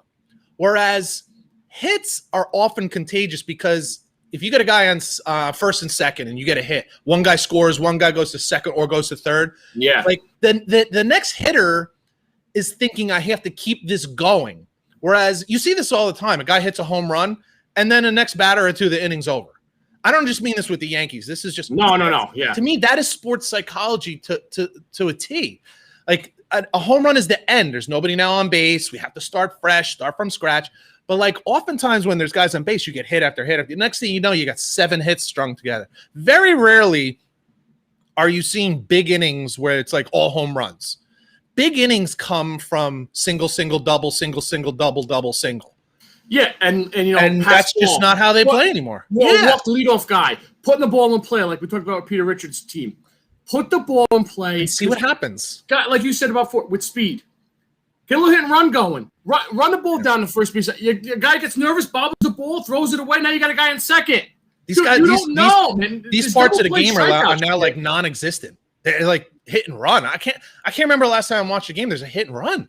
Because who are you going to do with if it's not everybody strikes out, everybody misses the ball. They got a 35% miss rate. So how could you do a hit and run if there's a 1 in 3 chance that the guy's going to miss the ball? And everybody on the base path is slow and dumpy. What are you going to send Gary for first and second? Yeah. Come on, what are you doing? So the batter's likely to miss, and the runner's slow as shit. You can't hit and run. This is what I'm saying. God. Like somebody's going to have. Remember when I told you? We talked about this, and I'm kind of predicting the future that in the NFL, there's going to have to be some courageous GM. And they did start talking about this, by the way, but nobody's done it yet. It's going to have to be some kind of courageous GM who says, I'm not giving the guy the rookie quarterback a 5th-year option for $40 million because I just don't know that he's worth it. I'm just going to draft a new quarterback. Yeah. It's going to take that kind of courage for someone to say, I'm not doing this anymore. We're not going to be a purely analytics team. Oh, by the way, maybe the most important part of this is it's a shitty product. Right. It's a shitty product when it's all analytics, man. It's freaking boring. It's boring for the fan. Like, it just sucks. Like, even Yankee fans, not just you listen to Yankee fans, or I hear it all the time down here with Phillies fans. They can't stand the game. It's just not a fun game anymore. At least, there's a lot of analytics, which is why guys shoot so many threes in the NBA. But it's a shot. Like, it's just not the same. Like a strikeout, there's no strikeouts in the NBA. Like, even a missed shot is exciting because you can get an offensive rebound and then a dunk. Sure. If a team goes cold, then the other team gets hot and bing, bing, bing, bing. It's a faster moving game. So, like, if a team goes cold, it's not the end of the world. Dude, these games are friggin' brutal. Like, you're going 4, 5, 6 innings with no hits, no runs. It's like, I want to go home. If you're there, why would you want to sit there and wait? Oh, maybe somebody today's going to hit a home run. And then as soon as they hit a home run, that's it. The excitement's over and we're out of here. There's no building energy anymore, man. It's just awful. It's a bad product. Talk about wanting to go home. I got my email from my Yankee ticket guy yesterday. Oh, my tickets are available. Oh, good. That's great timing on that. Yeah. They lose 5 out of 6. They're 6 out of 7 to the Rays and the Red Sox, and I got to go spend $14 on a goddamn Bud Light. That's exactly what I wanted to hear yesterday. Thanks for nothing. It's beautiful. Pay $45 to park. It's good. I'm excited. Can you hear? I'm excited. Oh, I can tell you're racing Excited. to go get them. I think I'm more excited about the pretzel. All right, listen, our best sport to talk about, as always, is the NFL. And there are 2 big stories this week. One of them is a continuing saga, but I wanted to get to Julio Jones being traded from Atlanta. Dude, I just want to say once again, we talked about this, I don't know, 4 months ago? Is it 4 months ago? It was a while Did ago. I said to you, Sure. I'm telling you, Atlanta, this is before the draft, before free agency. I said Julio Jones is probably going to get traded because they just can't afford him. Yep. We got tortured for that. I got comments like, you're an idiot. Why would they do that? He's still in his prime. How you like me now? Yeah, how you like me now? How's this idiot looking right now? Okay. And I don't think he's in his prime anymore, but that's besides the point. He ends up going to the Titans. Titans were 11-5 last year. Are they a better team now? Are they better than 11-5 now? So they had to address the departures of Davis and Smith. They needed another weapon on the outside. But is their record going to be any better? This is all that matters, right? Yeah, that's really it. Does And you've been saying this and you've been dead on about it. He's only going to play 11, 12 games. I don't know. Right. This is the problem with an aging receiver who's had an injury history for a few years now. Even on seasons where he's not missing games, he's not practicing. He played 8 games last year. This is a running team. So number one, yeah, he's not going to get near. And on top of the fact that you got an AJ Brown there, who's a stud, and he's their number one. And in my opinion, he'll still be their number one unless they try to force the ball to Julio Jones, which would be a mistake. The reality is they want to run the ball. So on top of the fact that he's not in his prime, on top of the fact that you got A.J. Brown on the other side of the ball who is in his prime and is their number one, on top of the fact that you don't have Matt Ryan at quarterback. I like Tannehill, but he's not Matt Ryan. No.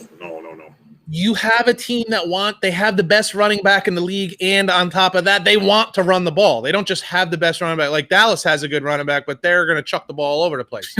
Like you have a team that wants to run the ball. So I mentioned Tennessee as a team I could see him going to. Yeah. But does it make them better? Dude, their problem last year was that they sucked on defense, that they couldn't stop anybody, and they didn't have a pass rush. I see nothing that says anything that they still they can't stop. They added Bud Dupree, but is he a game changer? Like, is he going to make them a top defense? Yeah, is he going to make them a top defense? He should help them in a run game, and he might get after the quarterback a little bit, but, is he healthy? I don't know. Yeah, so he went down late in the year last year, right? What's that? Yeah, he missed, I don't know, he did a whole year or most of the year, whatever it was. So I just don't know that you're going to have an extra game this year. Are they going to be 12-6? Is that what it would be? No, 12-5. 12-5. 12-5. They were 11-5 last year. They're going to go 12-5 or 11-6. If they're 11-6, then it was a total freaking waste of time. So obviously, this is a 2-team race in that division. You would think, right? Colts and Titans. Yeah. Now, so it's fun. Go ahead. I'm going to let you go for a second. No, I don't. I'm not ready to jump. Yeah. Because I'm just saying, you look at the Colts and you say, well, they absolutely improved. Yes. They're a significantly better team. And we talked about how Philip Rivers actually had a pretty good season after the first couple of weeks. Frank Reich is a really good coach because he got Philip Rivers to stop turning the ball over. Yeah, and he got everything out of what was ever left. You couldn't have gotten a better year at Philip Rivers last year. No. And by the way, he played really well in the playoff game against Buffalo. But theoretically, you have an upgrade. You have a younger, stronger arm, more athletic, MVP candidate quarterback whose best years were with this head coach. On top of the fact that they might have the best offensive line in football, they have a very good defense. They strengthen their defensive backfield. Like, the Colts are a legitimate Super Bowl contender. They drafted a pass rusher. They have one of the best running two. games in the league. They drafted 2 pass rushers. Yeah. They got significantly better. And I'm just looking, Tennessee lost offensive linemen. Tennessee lost receivers. But the reality is they couldn't stop it. Their problem was defense last year. And I just don't know that they're that much better on defense this year. And I don't have a problem with them signing Julio Jones. I mean, I would not want him on my team. I'm saying I don't think he's a difference maker. I really don't think he's a difference maker. And they give up a whole lot. They give up a second rounder and a fourth or something like that. And a second and a and they got a fourth back with Julio. Correct. I think, or maybe it's a second and a fourth, and they got a sixth back. Something like that. Yeah, something like that. Well, I mean, it's nice to talk about. But you know what you're hoping? You're hoping he's healthy come playoffs. Yeah. And come playoffs is when playmakers make plays. Sure. And that he does. And those are all monster question marks. But I get it. If they had the cash, I don't know how much Atlanta ate of that salary, but if they had the cash and you can get a guy like Julio Jones and you can figure out how to keep him healthy, I get it. I just don't know I just really don't know if it makes a difference. I just don't know. I agree with you. Yeah, I agree. That's my only thing. Like everybody, Tennessee just jumped to the top of the list of contenders in the AFC. What are you talking about? Their chances are exactly what they were yesterday. Like, I don't think their chances. Yeah, they're probably the 5th or 6th best team in the conference. You would say, right?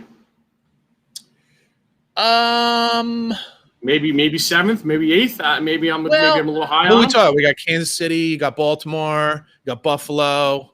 I put Cleveland ahead of them. I put the Colts. I'm not going to put Cleveland ahead of them just yet. Yeah, I can't wait to talk about the Browns in a couple minutes. Talent-wise, I got my. Yeah, we're going to get to that real soon. So one thing I want to add that's just a fun thing about Julio. So A.J. Brown, they both and Julio both wear number 11. A.J. Brown offered it to him, and he didn't want it. So he's going to wear number 2. And Derrick Henry wears 22. Dude, 2 monster human beings, with just cool numbers coming at you, with the dreadlocks and stuff, with the cool. Listen, the reality is, if he's healthy, he's a beast. So, it's a beast. Oh my God. That's just the way it is. But it's just a major question mark. We've talked about this. As guys get older, if they start to get injured, they don't suddenly get healthy. So, it is what it is. Yeah. What? Yeah. I can't hear. I don't think so. So we'll see. We'll see if it matters. Again, I think it'll come down to playoff performance. I think he's looking for playoff performance. So, or they're looking for playoff performance. Yeah. And I guess there's an argument to be made if he gets a touchdown in a playoff game and gets them to beat Baltimore or gets them to beat Buffalo or Cleveland or any of these teams. I guess you could then say it's worth it. But if you're asking me right now, I just don't think it's the big deal that it's being made out to. How about that? Maybe that's more of a fair statement. Yeah, I don't think earth-shattering. I don't think it's like they're a big jump to the top of the list or something. It's a wide receiver. Wide receivers don't make that much of a difference. Because how did OBJ do? When OBJ goes to Cleveland, did they suddenly get a lot of no? So I think you could have mentioned 3 other teams that this would have been maybe mind-blowing. Holy shit. This guy, now it's Baltimore. I think Green Indianapolis would have been unbelievable. Colts, yeah. Chargers would have even been pretty good too. Yeah, Green Bay for sure. But this is just we'll see. Wait and see. Yeah. And it's typical media hyperbole to jump on oh God, the Titans are elite now. Dude. Okay, come on. It's also June 10th, and let's talk. It just gets absurd. It just gets absurd. The other big story, obviously, Aaron Rodgers did not show up for mandatory minicamp this week. I don't think anybody really is surprised that he didn't. He could get fined. I would actually be surprised if Green Bay follows through and does fine him. I don't think it's necessary for him to be there. Dude, the guy's been in the league for 15, 16 years. He's going to be just fine. It would come across as very petty if they did. There's a couple things that are interesting about this, though, to me. I'm looking at a couple things, and I'm like, There's things you say and things you do. So you had Davante Adams. Is that his name? Yes, sir. Okay, Davante Adams was interviewed first day, and he's like, I got Aaron Rodgers. What? I'm not right now. I got Aaron Rodgers back 100%. That's my boy, blah, blah, blah. But where's Devontae Adams saying that from?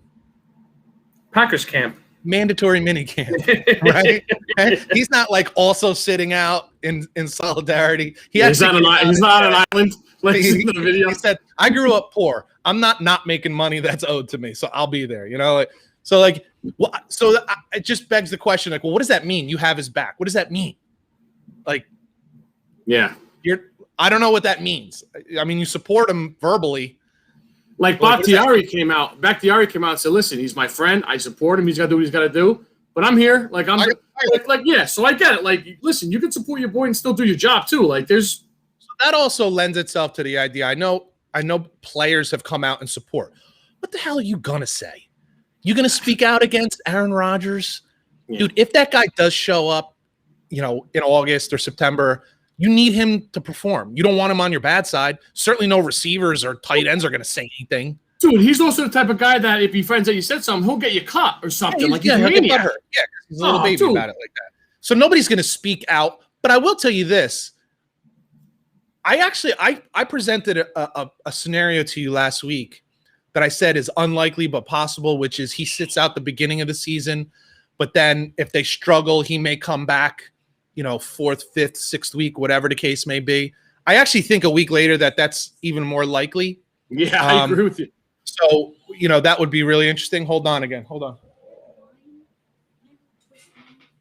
Yeah, hold on. Hold on, everybody. This is what happens with live TV sometimes. I'm caught. Here we go.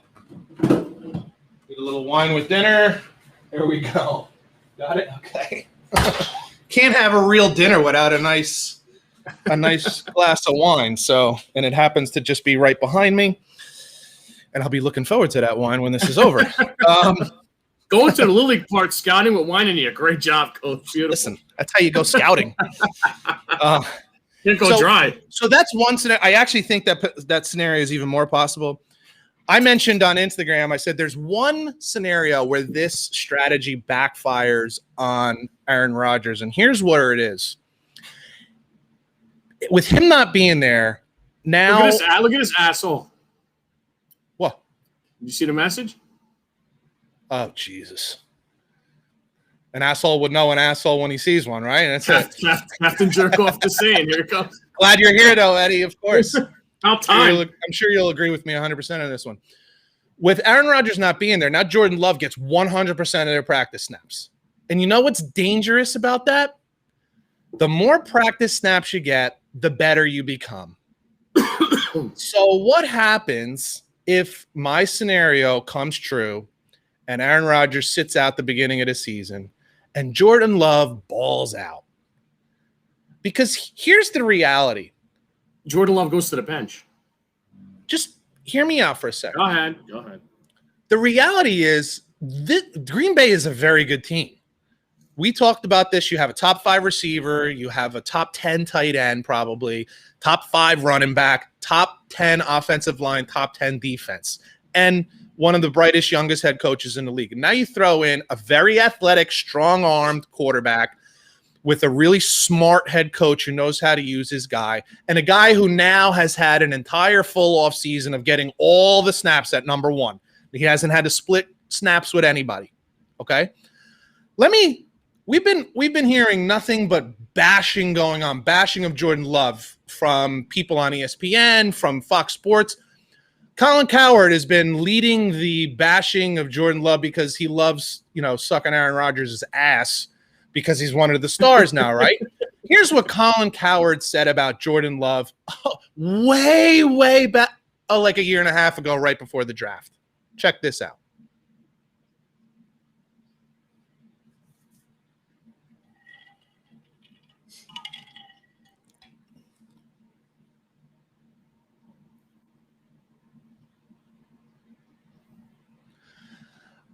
I don't know if you heard that, but he said Jordan Love is a more talented Josh Allen. That's just a year and a half ago right before he got drafted. Jordan Love is a more talented Josh Allen. And now, because it's Aaron Rodgers, Green Bay is an idiot for drafting a more talented Josh Allen? Well, What let's if calm this down. guy This is shows Colin up? Cowherd. It's not Mo Kiper. Well, Right? I'm just saying, like, these guys say, these guys talk like they know what they're talking about. He didn't know what he was talking. Does he? Well, did he not know then, or does he not know now? The reality is, he didn't know then, and he doesn't know now. Did he also not know that Josh Allen was going to blow up last year too? Like, well, Josh Allen improved the year before, but this is my point. He doesn't know. He doesn't know what he's talking about then or now. You know what I'm saying? I've been talking about Josh Allen since the time he was a junior at Wyoming. You're talking about Cowherd. You're talking about. Yeah. I'm talking about most of these guys don't know what the hell. But I'm saying, should we listen to Cowherd now? I'm sure he would tell you should listen to me now that Jordan Love isn't ready. No, he's not ready on June 10th. But be very careful, Aaron Rodgers. Be very careful, because now Jordan Love is getting all the first team snaps.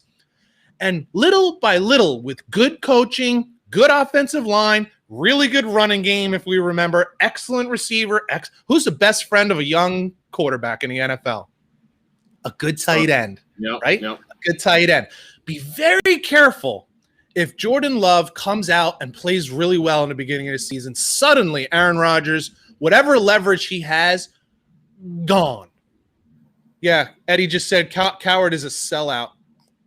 You're 100% right. I used to love Cowherd. I've said this a million times. I used to love Cowherd because he would say things that I didn't always agree with, but he would make me think.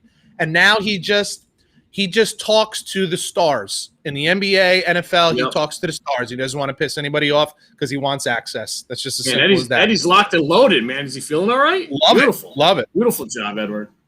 Yeah, and you don't know, Eddie, you don't know if Love's good. If anybody knows, it would be me. And I don't know if he's good. I'm not saying that. I'm just saying now you're good. You're going to give the guy first team reps for the next 3-4 months. Be very careful, because he's not playing for the Jacksonville Jaguars or the New York Jets.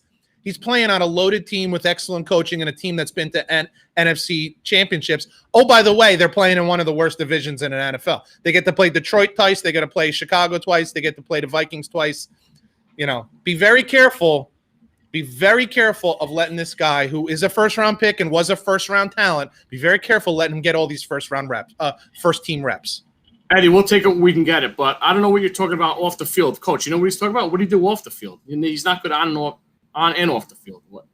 Is there a story there off the field? I don't know. I'll have to look into that. Yeah, I don't know that one either. But. I'm just saying it's interesting. Listen, anybody who would say to you that you're hoping that Jordan Love is going to replace Aaron Rodgers in every way, shape, or form. Well, that's absurd. Come on, a guy threw 48 touchdown passes and like 3 interceptions last year. You're not going to replace that. But can you win? Of course they can win. Of course they can win. And if he makes Aaron Rodgers expendable, now you just saved $35 million that you can go and get other players to help a rookie, guy on a rookie contract out. But the one big obvious difference is they're not Super Bowl contenders with. Maybe not this year, but you now have, including this coming season, you got 4 years to pull that off with. Which, if anybody has listened to the show from the beginning, I've been telling you, you need a veteran quarterback who's on a team-friendly contract, or a quarterback who's on his rookie contract. Go back for 14 years now. You'll see it doesn't happen unless you have one of those two things. It's just as simple as that. Or your name's Tom Brady. Well, he's on a team-friendly contract. Yeah.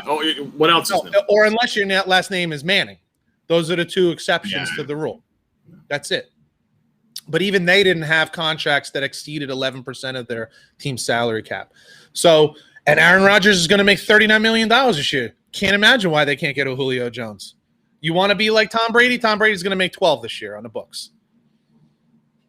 Is what it is. That's insane. Be very careful. Be very careful, Aaron Rodgers, because you don't want to see this kid show up and ball out.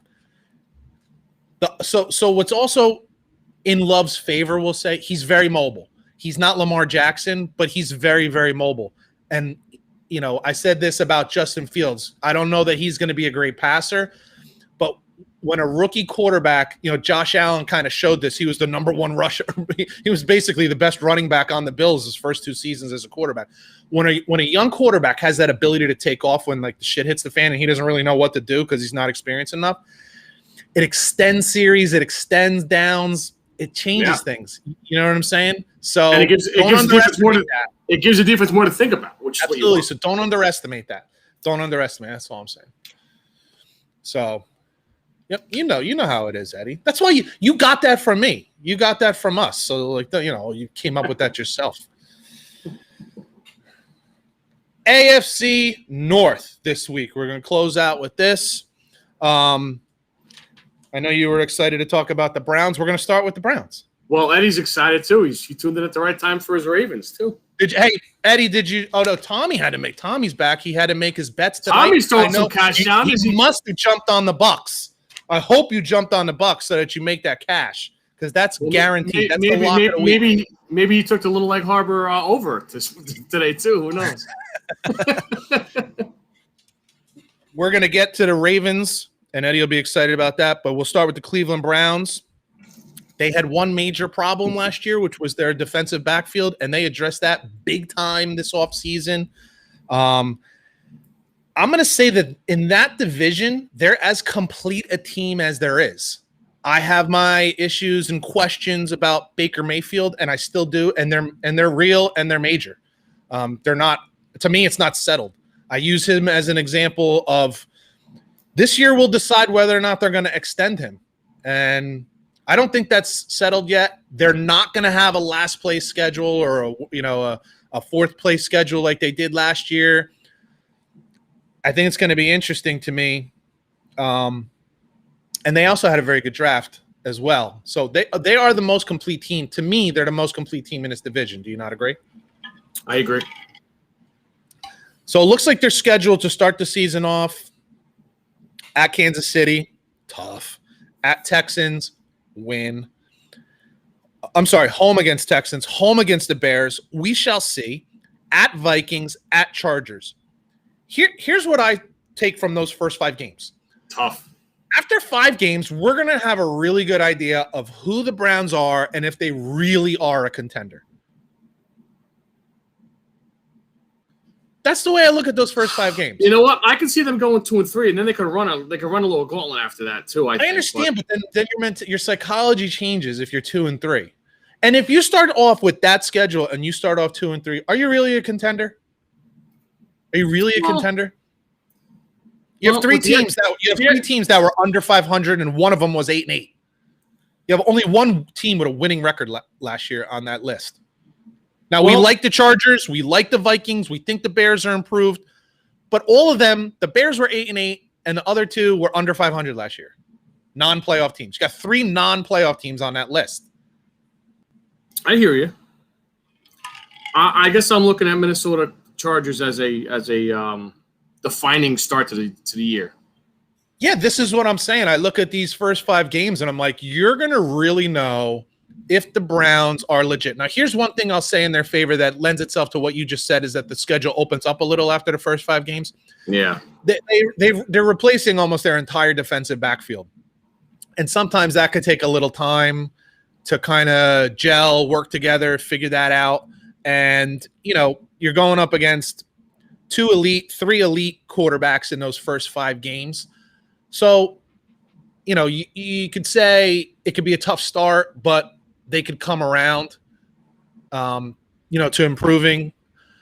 But I think you're going to get a really good idea who they are. And in the end, to me, I was going to say, they played the Chiefs tough last year in the playoffs, but I forgot Mahomes went down. There was Chad Henne at the end of the game anyway. Who played well. Yeah, he did. He got him there. So, and I still personally, and me, we talked about this long before we had a podcast. I've always rooted for Baker Mayfield because he's always been underestimated. We've seen him for 3 years now. I feel like I got a pretty good handle on who he is as a player. And I just don't think he's the kind of quarterback that can carry a team. I just don't. I don't have the faith in him. Now, they can run the ball really well, so he doesn't have to carry him. But I don't care who you are. Listen, nobody runs the ball better than Tennessee, and sooner or later it comes down to the fact that your quarterback is going to have to win a couple games for you. It's just the way it is. So you're going to have to hope that in those situations Baker Mayfield pulls it off. And I'm not a believer. I'm curious to see what happens with OBJ too. I was just going to ask you that. Do you think he'll be on the starting roster for them? I when the do. season I starts? think. Yeah, I think so. I think at this point he's going to be. I think that's actually a net negative for them because I Baker know. gets in his head that he's got to get him the ball. I know. It's a mistake. It's just a mistake. Over and under for the Browns, 10.5. I'll address the over and unders for these teams at the end. Okay, but the over and under for wins, Vegas set it at 10.5. I think it's a pretty good number. I think it's a pretty sharp number. Cincinnati Bengals. They picked up Trey Hendrickson, defensive end, which is one of the areas that they certainly needed help. Multiple defensive backs, right tackle Riley Reif. I don't know how to say his name properly. And they drafted Jamar Chase. I would have liked to have seen them take Penei Sewell there to protect your franchise quarterback. We've talked about this previously. It all, to me, the reason he's hurt, first of all, you put way too much pressure on a rookie quarterback throwing the ball 50 times. Christ almighty. But if you're going to do that, then you need to put an elite offensive line in front of him, and I still don't see that. I like getting Riley Reif, and I like Jamar Chase. I think he's the best receiver in the draft, but you got to look at your team and say, what do we need? And you had Penei Sewell available. If Sewell was gone, then I get it. But I think that was a mistake. So I think some of the problems in the offensive line will still be there. Yeah, we said familiar face for Joe there coming back. I love Joe Burrow. By the way, he outplayed what I expected of him last year. Oh man. And you know what? We got to hope he comes back healthy. Oh, Anna Faye's going to put some bets in too. Nice. I like it. And her lineup. Sweet. A little DK, a little DraftKings, a little fantasy. Nice. I like it. Yeah, Joe was great early. I hope he comes back healthy. Their defense stinks. You got to protect them. I know. Oh. But they put some work into fixing that. It's not going to be good enough. Here's what I think. Yeah. Go ahead. They're the one more thing, and then you could jump in. They're the worst team in the division. But they're young, dude. They're young, and if they do the right things, man, I think they could improve fast. So I agree, and I actually think that they're going to be a pain in the balls this year. I don't think they're going to necessarily win a lot of games, but I think they're going to screw up somebody's season, and you're going to be like, how the hell? And it's because they're a team on the rise. They're not good yet, but they're clearly climbing, and climbing teams beat good teams sometimes. They're gonna piss somebody off. They're like a thorn in your underwear after running through the woods or something like that. Is that even a thing? Did I just totally make that up? Are you talking about Steve Savali? Running through rose bushes? What the hell am I talking about? You know what I'm saying? Like they're a stone in your shoe. How about that? They're a stone in your shoe. That's a little better. From The Godfather. So I don't think they're going to necessarily be a good team, but I think I don't think they're just going to win games that when they're playing bad teams. I think they're going to have a couple upsets and piss some people off. Their schedule to start the season: home against the Vikings, at the Bears, at Pittsburgh, home against Jacksonville, home against Green Bay. Not an easy start to the season. No. And their over and under is 6.5. I also think that's a pretty sharp number. I agree. I think that's pretty sharp. I actually think the numbers are pretty sharp for everybody except for one team here. Next, we have, unless you have any more comments for the Bengals? I don't, other than I just want to point out that this conference plays the AFC West and the NFC North. And I know you hate this, but as a whole, it's the toughest schedule going to the year. But I just do this to say nothing. To just dig it into your back. It seems unfair, right? It seems unfair for the Bengals, who kind of stunk last year, for them to have. Yeah, the AFC North, the AFC West is obviously pretty loaded, and then the NFC North has the Packers and then the Vikings, who we like, and the Bears could surprise you. So and they got Green Bay in the first 5 games, and if they got, they played 3 NFC North teams in those first 5 games. Yeesh. And you know what's good? You know what's cool about that? Not much traveling there. You notice? That's true. Well, yeah, that's true. That's a good point. Thank you. We got the Baltimore Ravens next. Picked up guard Kevin Zeitler. Picked up wide receiver Sammy Watkins. Also drafted a wide receiver, a guy who I loved when we did our wide receiver chat. I mentioned Rashad Bateman, who I think is going to be a very good receiver. They picked up Jason Owe in the draft also. So That's Okay. I know. Eddie's God Eddie's damn gonna it. love this. Eddie's gonna friggin' love this. I think that Baltimore as an organization is probably, if not the best, they're definitely one of the best at letting go of guys when they're like almost one season before they're totally done. Well, Belichick used to be able to do one And, season. and Two Andy early Reid in is that- really good at this too. Yeah. Always was with the Eagles. I remember so many times with the Eagles, they're like, why are they letting these guys go? And then a year later, you never hear from those guys again. Yep. Baltimore's, and not only are they good at letting guys go before it's time, but they just seem, it seems like the draft just always falls perfectly for what they just let go of. You know what I mean? Like they let go of some defensive end, a nice pass rusher just falls to them, and it's just perfect. And I don't think that, I'd love to tell you it's by accident. I don't think it's by accident. I want to say thank you to Michael for noticing the backdrop. I know he was I don't want to. I guess I already threw him under the bus. He was one that was concerned for you. Well, at least you And did it now privately. it's You didn't do it publicly, but thank you. So So now it's public. Yeah, I think they do. They're one of the best in the league at replacing players. it's unbelievable. It's They unbelievable. very rarely overspend for free agents. They always draft really well, and their Always. draft picks always seem to turn out to be good players. And even when you don't think they might not be, they're going to be studs. Like, is Yeah. there any doubt in your mind these At guys the are going to be very great least, they're Ravens? serviceable, right? Like drives me nuts. it's Just for Eddie's. really is something else, and they deserve all the credit for that. So kudos to them. And because of that, it's not an accident that they're always a contender. They're always a contender, at the least for their division. Maybe not always for the Super Bowl. I don't know that they're a Super Bowl contender right now. We have our issues with Lamar Jackson. But I'll say to you what I said then, which is with Lamar Jackson, I don't know that you're a Super Bowl contender, but at the same time, I don't know that you're ever going to win less than 10 games. And I think they fall into that spot right now. And you're kind of must see TV every week too, because you just don't know. Absolutely, because you just never know what he's going to do or how he's going to bust loose and pull off just athletically, dude. He's Deion Sanders at quarterback. How about that? Okay. Wow. I don't know if you were too young when Deion was in his prime, but he's probably, other than maybe Lawrence Taylor, he's one of the few, and the other guys that I'm thinking of, Reggie White, these were guys who got after the quarterback. Deion Sanders was one of the few defensive players in history that people watched a game to watch him play. When you think about it, that's pretty crazy because the ball doesn't always come in his direction. It's not like a quarterback or a running back touching the ball almost every play or every play. Lamar Jackson has that just – God, when he gets into the open field, Jesus. I know. Look out, man. There's no one that can touch him.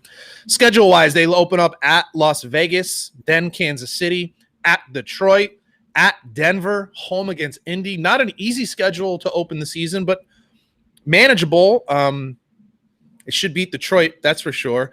The other 4 games, I mean, it's not easy to open at Las Vegas. That place is going to be bananas because they had no fans last year, so they're going to be crazy. Is that a Monday night game too or no? That I don't know.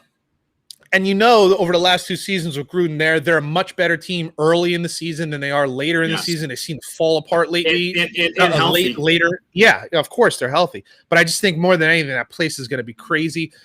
I don't know that defense, that Raiders defense is going to have an answer for Lamar Jackson. But it'll be an entertaining game. KC, but they got KC at home, and they're going to be jacked for that one. That's going to be fun, yeah. They're going to win against Detroit. At Denver is going to be really tough. Tough. Yeah, it's tough. Because now you're traveling twice, and then home against Indy. It's not an easy schedule here. And then the Chargers at home after that. Right. So, interestingly, with that Indy game, what the hell is his name? The quarterback for the Colts. Wentz will now have 4 games under his belt at that point, so he'll be more comfortable. And then the next game that you just mentioned, what's his face, will have 5 games under his belt with new offensive coordinator. New coach. We'll see. Yeah. Justin Herbert. Yeah. So we'll see. The over and under for Baltimore is set at 10.5. 10.5. And finally, we have the Pittsburgh Steelers. Very quiet offseason. They lost their center, which was maybe the biggest thing that happened. He retired. They lost their left tackle as well. Yes. They drafted Najee Harris. They drafted Pat Freiermuth. How the hell you say that? Freiermuth. Freiermuth. All right, come on, give me a break. Okay. As I'm chewing an ice cube, as I'm trying to say that name, that's not tough. Oh my God. This guinea gym teacher doesn't know how to say Freiermuth. You'll have to forgive me. And they did replace Pouncey. Now, I don't know that you can say replace them because that seems unfair, but they did get a center that I did some research on today, and he gets pretty high grades. People who know expect him to do well. Kendrick Green. So maybe that'll work out. The center often gets help from the guards. He's very rarely are you asking your center to block one-on-one against, especially against elite defenders. So, Steelers always find a way to do well on the offensive line, but they really did have a relatively quiet offseason. I will also give them credit, like Baltimore. Villanueva. Yeah, absolutely, Mike. You're right. Pittsburgh lost Villanueva and Pouncey, not just your left tackle. Yeah. That's a big one. They do well in the draft, too. They're another team that does well in a draft, and sometimes you look at some of their picks and you're like, ooh, why'd they do that? And a guy turns out to do pretty well. Their schedule start off the season at Buffalo, at home against Vegas. Vegas has a tough start to the season. They open with Baltimore and then at Steelers. Yikes, we didn't even get to them yet. Home against Cincy, at Green Bay, home against Denver. Not an easy start to the season for them either. I don't think there's not a team in this division that really had what I would think of as an easy start. So I got a couple things to add for you here. Cleveland has. I pointed out Cleveland has 4 teams that were either 500 or worse last year. So I wouldn't call it easy because we think that most of those teams are improved this year. Right. But anyway, not an easy schedule. But you mentioned what divisions they're playing, and that explains why it's not. They're not having easy schedules because there's not too many softballs around the corner. No. That's the problem. Nope. But they have an early bye, which hurts Ben, I think, because if this is a swan song, do they start hot again and end early like they did last year? I mean, they won a division last year, despite the sky's falling on them. They went 12-4. I'd say they started 11-0. It just ended really ugly. It was bad, and Ben looked no bad. Doubt about it. Their run game was shot. Their line was shot. Their defense is top 5 if they're healthy. Their defense is spectacular. They got position. They got guys everywhere. Up front, rushing the passer, linebacker, chasing down guys. He didn't play all season last year anyway. They still have Watt. Watt's still great on the outside there. And they always find a way to replace guys, like you said. They do a good job at that. Is Tomlin on the hot seat? Is it getting a little warm for him, you think? I don't think so. Listen, it's the NFL, and no, I'm going to say no. Okay. I mean, if they fall apart, then it will raise questions for the following season. That would disagree with you, but if they win 6 or 7 games, then I'll say the following year. Yes, I wouldn't put him on he's on notice. He's on notice. Correct. He'll be on notice. Correct. You're absolutely correct. But the Steelers are not a reactionary organization. No. So, and they really at this point, I don't see plan B at quarterback yet. They certainly didn't address that in this year's draft. I'm assuming that they didn't when they picked up what's his face from the Washington football team last year after they cut him. Haskins. I don't think that's your plan. Over and under for the Steelers, 8.5. Okay, 8.5. I think that's an interesting number. So why don't we do what we think will happen for the division? Sure. We'll start with the number fourth place team. I have Cincinnati. I'm going to take the under slightly, under 6.5. I think they get 6 wins. I think I'm going to go 6-11. My fourth place team is the Bengals, and I got them slightly over at 7-10. Okay. My third place team, this may surprise some people, but this is just where I'm at, man. I think it's quarterback league, and I think he's the 3rd or 4th best quarterback in this division. And I got Cleveland in 3rd place with 9 wins. I got Pittsburgh in 3rd place with 9 wins. So you're taking the over. I'm taking the under 10.5 for Cleveland. Okay, I got the under. I gotta be honest with you, I feel very strongly about this one also. I think this is the year that Baker gets exposed. I'm not saying he's going to be terrible. I'm just saying he gets exposed. 9 wins, they're still going to be 9-8. They're still going to have an above 500 team. Yeah. I think they missed the playoffs, and I think he gets exposed. And I'm hoping for it because then I want to see if they're going to sign him to that extension. Right. Okay.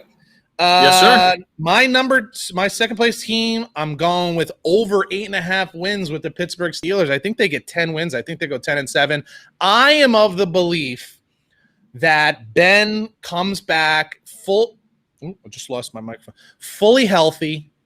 I think he's got a little chip on his shoulder. I think he's got guys like Colin Cowherd who say he doesn't really work hard in the offseason, which may be pretty true. But I think he will this season.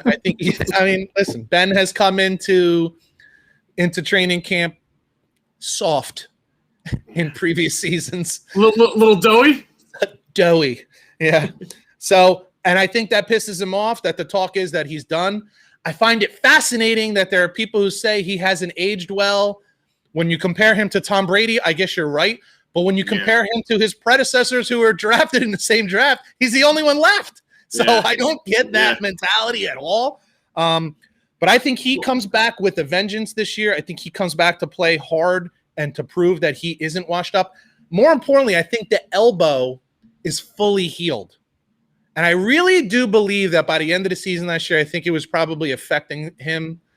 And I think they win 10 games. So I'm taking over 8.5 for the Steelers, 10 wins. I think they make the playoffs also. I got second place for me, the Baltimore Ravens at 10-7. Okay. And for me, first place, I have the Baltimore Ravens at 11-6. I am not a believer in Lamar Jackson as a Super Bowl quarterback, but I don't think mediocre to bad teams can compete with him when he's doing what he does. I just don't think that it's possible. And they drafted wide receivers. They brought in wide receivers. So their passing game isn't going to be any worse. It's only going to be better, maybe slightly better.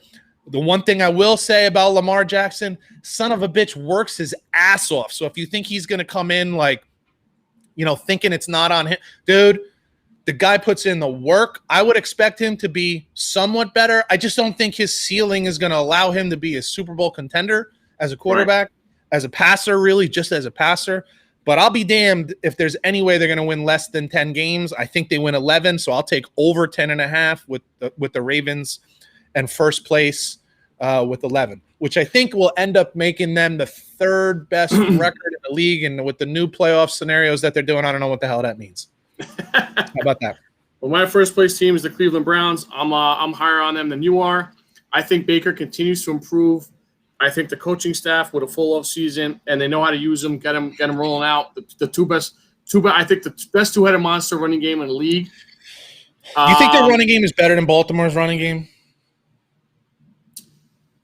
Not as a whole, because Lamar counts as Baltimore's running game, but strictly pure running backs, I think Cleveland is slightly better than Dobbins and Gus Edwards. But I think the defense is really good. I think they have a really good front seven, and they address the secondary. So I think that their defense is really good because they're probably going to have like 9 new starters on defense. Aren't you? 9? I thought it was like 6. They brought in. There's like 9 guys that could start. Definitely 6. I mean, 6 is more than half of your defense. Here's what my concern is: the guys they brought in are good players. I'm not saying that, but I don't.